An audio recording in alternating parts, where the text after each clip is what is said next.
Hello mga idol, happy Sunday sa ating lahat. So yan, alas 11 na, di ba? Mag-alas 11 na. Hindi tayo lang basta maaga ngayon.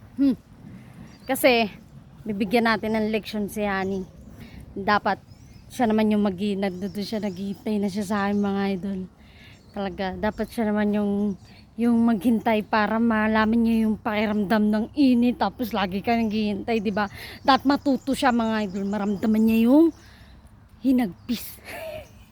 Yung pakiramdam na lagi naghihintay, di ba? Hindi yung lagi na lang akong naghihintay porket ano?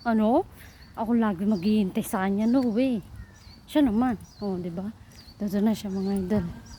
Kala niya naman hindi na ako lagi maghihintay sa kanya, siya naman. Ano siya? Punta natin siya.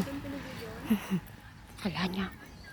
Honey, sorry Honey, kasi ang daming nauntis ni Mami. Talaga kang tagal naghihintay dyan, Honey.